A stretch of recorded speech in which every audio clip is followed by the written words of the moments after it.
32 व 80 चा लसावी 160 आहे, तर मसावी किती? आपल्याला दोन संख्या दिल्यात आणि त्या दोन संख्यांचा लसावी दिलेला, तर आपल्याला काय करायला सांगितलंय? मसावी काढायला सांगितलेला आहे. आपला एक फॉर्म्युला वापरायचा आहे. तो फॉर्म्युला काय आहे? पहिली संख्या काय लिहायचं आपल्याला? पहिली संख्या गुणिले दुसरी संख्या बरोबर मसावी गुणिले लसावी. आपला हा फॉर्म्युला काय करायचा आहे? यूज करायचा आहे. काय फॉर्म्युला? पहिली संख्या गुणिले दुसरी संख्या बरोबर मसावी गुणिले लसावी. आता पहिली संख्या कोणती आपल्याकडं? 32 गुणिले दुसरी संख्या कोणती दिले? 80. ठीक आहे, बरोबर चिन्ह आहे असं. आता मसावी दिलाय का आपल्याला? नाही, त्यामुळे तो तसाच राहील. मसावी शोधायचा असल्यामुळे तो काय राहिला? तसाच राहिला. गुणिले लसावी किती दिला आपल्याला?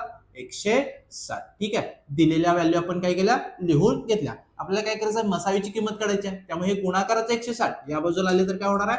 भागाकारला. म्हणजे आपल्याला काय मिळाली? तर 32 गुणिले 80 भागिले 160 बरोबर मसावी. म्हणजे आपल्याला इथं कोणाची किंमत मिळणार आहे? तर ह्याला जर सिम्प्लिफाय केलं तर आपल्याला मसावी काय असेल तो मिळतोय. कसं सोडवायचं आता? हा झिरो कॅन्सल करा. त्याच्यानंतर 8च्या पड्यात 16 आहेत का? आहेत. 8 एके 8, 8 दुने 16. म्हणजे आता आपल्याकडे राहिलं काय? मी असं चेंज करून देतो. मसावी बरोबर काय राहिलं आपल्याला? 32 भागिले 2 आईतला. आता 2च्या पड्यात 32 आहेत का? हो आहेत. किती नंबरला येतं? 16. म्हणजे तुमचा मसावी किती मिळाला आपल्याला? मसावी बरोबर 16. हे तुमचं आन्सर.